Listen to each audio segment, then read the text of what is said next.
রান্না করতে হবে এমন করে যাতে খেয়ে সবাই প্রশংসা করে। আজকের বিরিয়ানি রান্নায় বাড়তি মশলার ঝামেলা নেই, শুধুমাত্র একটি মশলা দিয়ে রান্না করে ফেলতে পারবে। চুলায় প্যান বসিয়ে 1 কাপ নিয়ে নিচ্ছি রান্নার রেগুলার তেল, দিয়ে দিচ্ছি 1 কাপ পেঁয়াজ কুচি। পেঁয়াজটা যখন বাদামি হয়ে গেছে এখান থেকে আমি অর্ধেকের মতো উঠিয়ে রেখে দিচ্ছি, আর বাকিটার উপরে দিয়ে দিচ্ছি এখানে 1 কেজি গরুর মাংস।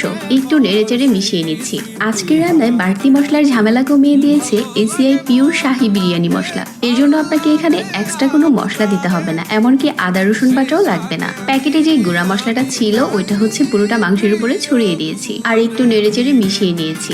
1 কাপ দিয়ে দিচ্ছি টক দই, আর সাথে দিয়ে দিচ্ছি 5-6টার মতো কাঁচামরিচ। ভালো করে নেড়েচেড়ে মিশিয়ে ঢাকনা দিয়ে ঢেকে কিছুক্ষণ অপেক্ষা করছি যতক্ষণ না মাংসটা সিদ্ধ হয়ে যায়। কষানোর পর মাংসতে দারুণ একটা কালার এসেছে। এই পর্যায়ে এই কষানো মাংসটা এই পাত্র থেকে উঠিয়ে আরো একটা পাত্রে রেখে দিচ্ছি, আর এই পাত্রেই আমরা বিরিয়ানিটা রান্না করব। গুঁড়া মশলার সাথে একটা গোটা মশলার প্যাকেটও ছিল, এটা এখন দিয়ে দিলাম। 500 গ্রামের মতো চিনি গুঁড়া চাল আগে থেকে ভিজিয়ে রেখেছিলাম, স্টেনারে নিয়ে পানি ঝরিয়ে এখন এই চালটা দিয়ে মিডিয়াম আঁচে কিছুক্ষণ ভেজে নিচ্ছি। এখন এখানে 1 কাপ তরল দুধ দিয়ে দিচ্ছি, আর পানি দিয়ে দিচ্ছি 1 লিটার। ভেজে নেওয়া আলু দিয়ে দিলাম। এখন ঢাকনা দিয়ে ঢেকে কিছুক্ষণ রান্না করে নিচ্ছি। 1 টেবিল চামচ ঘি দিয়ে দিচ্ছি। যে মাংসটা উঠিয়ে রেখেছিলাম উপরে এই মাংসটা দিয়ে দিচ্ছি।